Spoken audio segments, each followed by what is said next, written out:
오늘 우리가 읽는 이사야서 54장 이 말씀의 내용은 하나님께서 자기 백성들을 끝까지 긍휼히 여기셔서 그 백성들을 회복시키시고 그 백성들에게 주신 영광에 관하여서 말씀들을 우리에게 전달해 줍니다. 이 말씀이 주어지고 있는 상황은 어떤 상황이냐면 그 백성들이 하나님의 말씀을 거역하고 떠나서 그들을 견책 가운데 두셔서 바벨론의 포로 생활을 하게 되는 그때를 염두에 두면서 하시는 말씀입니다. 물론 실제적으로는 패망하지도 않았고 여전히 그들은 자신들의 일상적인 삶을 무사안일하게 살아가고 있는 당시의 상황이지만 그러나 머지않아서 하나님이 그 백성들의 완악함과 반역에 대해서 심판하셔서 그들을 바벨론 나라에 끌려가게 할 것이고 그 바벨론 나라로부터 그들을 낮추시는 일들을 하실 것임을 이야기하고 있습니다. 그러한 낮아진 그러한 바벨론의 생활 속에서 하나님이 그 백성들을 버리실 것인가? 아니라고 이야기하십니다. 버리시는 것이 아니라 그 백성들을 다시 회복시키고 그들을 새롭게 하시고 그들에게 크신 은혜를 베푸실 것을 오늘 본문 속에서 우리에게 전달해 주고 있습니다.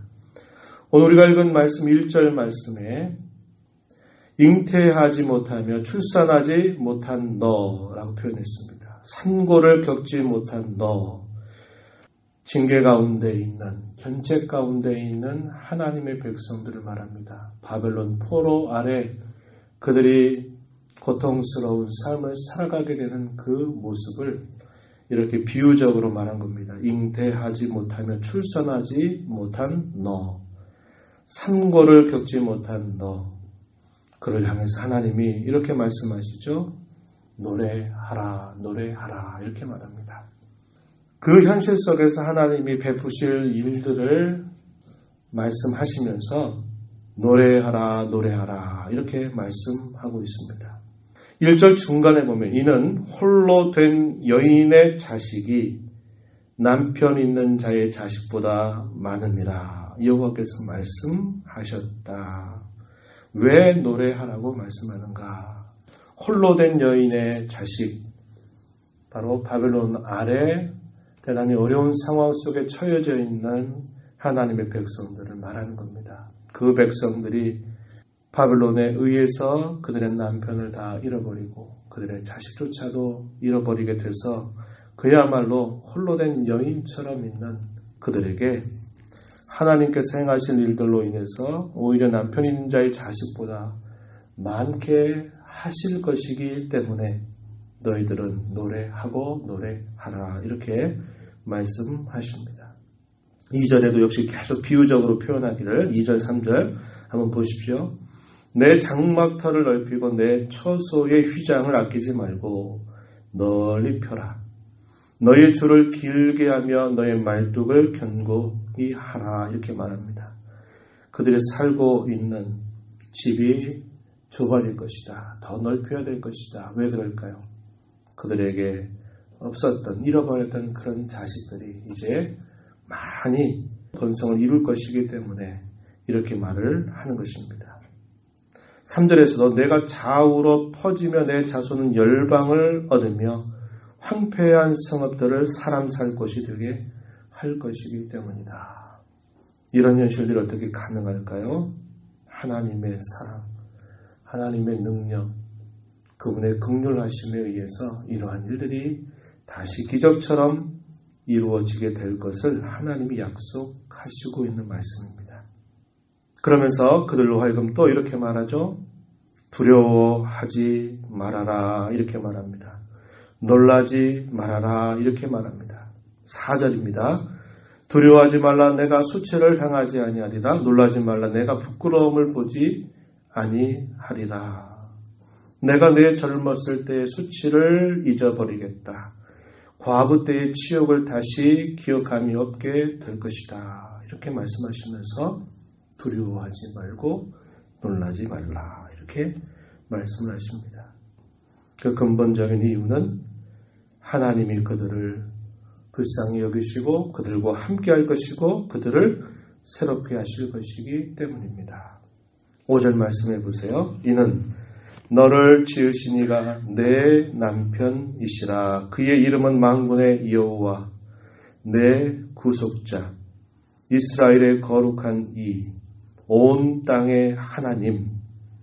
바로 그런 하나님이시기 때문에 이러한 일들이 이루어지게 될 것을 말씀하고 있습니다. 하나님이 남편이시다. 마치 남편을 잃어버린 것과 같은 과부 신세가 돼서 자식을 출산할 수 없고 번성할 수 없고 그렇게 살아가는 그 백성들에게 하나님이 내가 내 남편이다.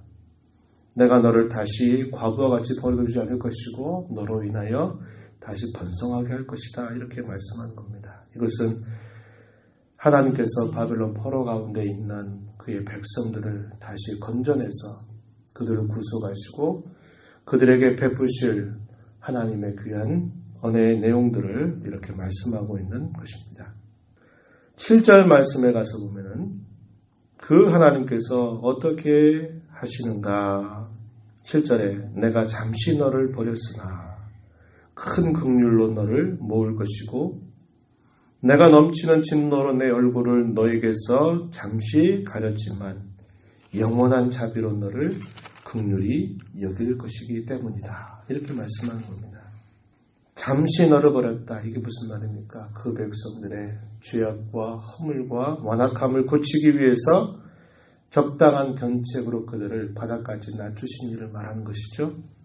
그러나 큰 긍휼로 너를 다시 내가 모을 것이다. 이렇게 말씀하고 8절에서 내가 넘치는 진노로 내 얼굴을 내게서 잠시 가렸으나 하나님께서 그 백성들에게 향하신 그분의 얼굴을 잠시 가렸다. 이 말은 반대로 그 백성들이 하나님을 떠났다는 것을 말합니다.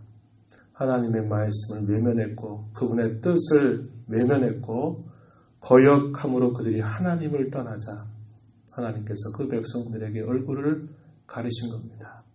그분으로부터 모든 은혜가 흘러나오고 그분 자신이 은혜의 샘이 되는데 그 은혜의 샘으로부터 그들이 차단된다면 그들에게 임하는 것은 시련과 고통 외에 없는 것이죠. 그러나 하나님은 영원한 자비로 너를 긍휼히 여기실 것이다. 이렇게 말씀하십니다. 하나님은 교정이 목적이고 그들을 깨우치시는데 목적을 두고 그들을 곤란 가운데 두시는 것이지 결코 그들을 버리려고 하시는 목적을 두지 않는다고 하는 것입니다. 하나님이 약속하신 그분의 약속은 변함이 없고 그 백성들을 향한 하나님의 자비와 긍휼도 변함이 없기 때문에 그러하다라고 하는 것입니다. 오늘 우리가 읽은 이 54장의 내용에 보면 하나님의 자비, 긍휼이라고 하는 표현들이 많이 등장합니다. 하나님의 백성들이 새로워질 수 있는 길, 회복될 수 있는 길은 그 어떤 것에 있는 게 아니에요. 그분이 베푸시는 불쌍히 여기심, 그분이 베푸시는 자비, 거기에 있는 것입니다. 그분이 그 백성들을 불쌍히 여기셔야, 그 백성들을 하나님이 긍휼히 여기셔야 그들이 회복될 수 있고 새로워질 수 있음을 이렇게 말씀하고 있는 것입니다. 10절 말씀에 가서 보면 나의 자비는 내게서 떠나지 아니하며 나의 화평의 언약은 흔들리지 아니하리라. 너를 긍휼히 여기시는 여호와께서 말씀하셨다. 이렇게 말합니다. 나의 자비가 너에게서 떠나지 않을 것이다. 나의 평화 혹은 평안, 화평의 언약은 결코 요동하지 않는다. 흔들리지 않는다. 견고하다. 이렇게 말씀하시면서 하나님이 그 백성들을 향하신 하나님의 본심, 하나님의 진심이 무엇인가를 이렇게 분명하게 말씀하고 있다라는 것입니다. 이러한 하나님의 영원한 자비, 한량없는 그분의 긍휼하심, 이것이 어디에 근거할까요? 우리가 앞에서 읽었던 그 내용에 근거하죠. 그게 뭡니까? 하나님께서 보내실 의로운 종, 하나님께서 보내실 고난의 종, 누구이십니까? 메시아입니다. 예수 그리스도입니다. 하나님께서 그의 사랑하신 아들을 우리의 모든 죄와 허물을 대속하시기 위해서 고난과 수치와 모든 모욕을 감당하셨고 우리의 모든 죄값을 완전히 갚아주시기 위해서 처형을 당하셔서 악인의 무덤과 함께 하시는 그런 자리까지 내려가실 때까지 온전한 복종을 통해서 자기 백성들의 죄값을 다 갚아주셨기 때문에 하나님이 그 백성들을 향해서 하나님은 영원한 자비, 한량없는 긍휼, 그것을 끊임없이 베풀어 주신다. 이렇게 우리는 알게 되는 것입니다. 그래서 우리가 이 땅에서 하나님의 자녀로 살고 또 이 땅에 살면서 주의 교회로 부름받아서 하나님의 교회로 우리가 늘 살아가는 동안에 우리는 그 하나님의 한량없는 긍휼과 참일비를 늘 받고 사는 것입니다. 그 근거는 우리 주 예수 그리스도께서 저와 여러분 위해서 십자가에서 죽고 다시 사신 그 놀라운 사실에 근거하고 있다고 하는 것을 우리는 알게 되는 것입니다. 그래서 우리는 이 땅에 사는 동안 주님을 붙잡아야 되고 주님을 늘 의지해야 되고 그분을 바라보아야만 합니다. 그렇지 않고는 우리가 이런 하나님의 큰 은혜를 힘입어 살 수가 없게 되는 것이죠.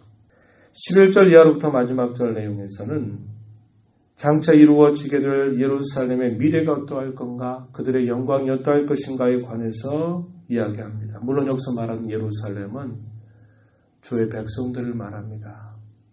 그리스도의 대속의 피로 구원함을 받은 하나님의 자녀들을 말합니다. 그것을 두고 이렇게 비유적으로 설명하고 있는 것입니다. 11절에 한번 보세요. 너 공고하고 광풍에 유동하여 안위를 받지 못한 자여, 보라, 내가 화려한 첼색으로 내 돌 사이에 더하며 청옥으로 내 기초를 쌓으며 홍보석으로 내 성벽을 지으며 성류석으로 내 성문을 만들고 내 지경을 다 보석으로 꾸밀 것이다. 예루살렘 성, 그것을 이렇게 비유적으로 설명하면서 화려한 채석으로 돌 사이에 더할 것이다. 너희의 기초는 청옥으로 쌓을 것이고 너희 성벽은 홍보석으로 지을 것이고 성문은 성류석으로 만들 것이고 내 지경을 다 보석으로 꾸밀 것이다. 황폐해진 이 예루살렘, 악인들이 짓밟는 도시가 돼서 황폐해져 버린 그 예루살렘이 이렇게 멋지고 화려하고 찬란한 예루살렘으로 바뀌게 될 것을 이렇게 말씀해 주고 있습니다. 이것은 예루살렘의 외적인 모습을 표현한다면 13절에 보세요. 내 모든 자녀는 여호와의 교훈을 받을 것이니 내 자녀에게는 큰 평안이 있을 것이다. 내 모든 자녀 여호와의 교훈을 받을 것이다. 이 말은 내면적인 면들을 말하는 겁니다. 그 성의 외적인 면은 이렇게 화려한 보석과 찬란한 것들로 만들어지게 될 것이고 그 내면은 여호와의 교훈으로 충만하게 될 것을 말합니다. 여호와의 교훈을 받게 될 것이다.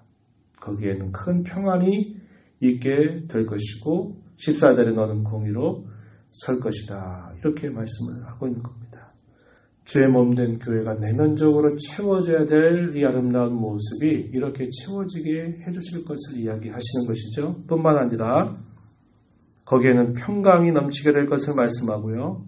거기에는 참된 승리가 있게 될 것을 약속해 주고 있습니다. 15절에 보세요. 보라, 그들이 분쟁을 일으킬지라도 나로 말미암지 아니한 것이 누구니 너와 분쟁을 일으키는 자는 너로 말미암아 패망할 것이다.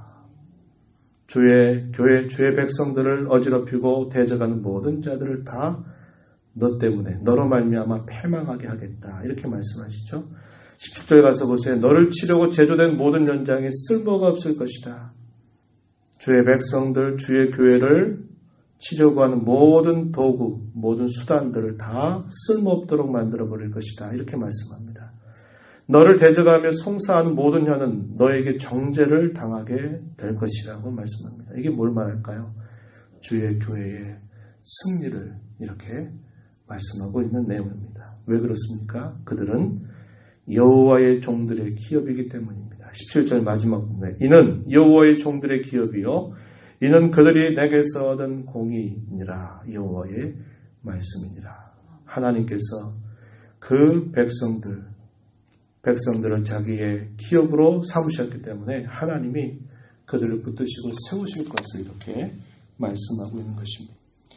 이러한 교회, 이러한 성도가 되기를 우리는 소망하면서 하나님의 긍휼과 자비를 바라야 됩니다. 그것만이 우리가 새로워질 수 있는 길이고 회복될 수 있는 길임을 우리가 알고 긍휼과 자비로 우리가 견고해진다면 주의 교회가 영광스럽게 새로워지게 될 것입니다. 이런 하나님의 약속의 말씀을 붙잡고 5월 또 새로운 한 달을 우리가 오늘부터 한 달을 살아가는데 하나님 우리 개인에게 우리의 가정과 우리의 교회에 하나님의 이러한 한없는 긍휼과 자비가 함께하는 한 달이 되도록 은혜를 더하여 주십시오. 이렇게 기도하시면서 또 연달을 힘써 살아가는 우리 모두가 되기를 축복합니다. 하나님 아버지 감사합니다. 오늘도 새로운 한 달을 허락하신 첫날 또 이렇게 저희들을 불러주셔서 귀한 말씀으로 저희들에게 위로하시며 격려하시며 힘을 주셔서 감사합니다. 그 백성들을 그들의 잘못과 죄악으로 그들이 잘못된 걸음을 교정하시고 고치시려고 그들을 낮추시지만 하나님 그 백성들을 향한 하나님의 긍휼과 자비가 끝이 없고 변함이 없음을 말씀해 주십니다. 의로운 종, 고난받는 종을 통하여서 이루실 그 대속의 사건 때문에 하나님께서 언제든지 하나님을 바라보고 있지하며 주의 긍휼과 자비를 바라는 모든 하나님의 백성들에게 하나님은 여전히 그러한 사랑과 은혜를 베푸시는 분이심을 말씀하십니다. 하나님 아버지 저희들의 마음 또 저희들의 모습 저희들의 형편들을 주께서 다 아시오니 저희들을 겸비하게 하시고 낮아지게 하시고 하나님의 은혜와 긍휼을 힘입어서 새로워지게 하시고 주의 교회에 또 저희들에게 베푸실 영광을 바라보면서 신앙으로 하나님 앞에 전진해가는 저희 모두가 되도록 인도하여 주시옵소서. 이 시간도 은혜의 보좌 앞에 나와 주의 은혜를 구하는 모든 심령들을 용납하시고 기도 가운데 주님의 크신 은혜를 힘있게 하여 주시옵소서. 귀하신 예수님 이름으로 기도하옵나이다. 아멘.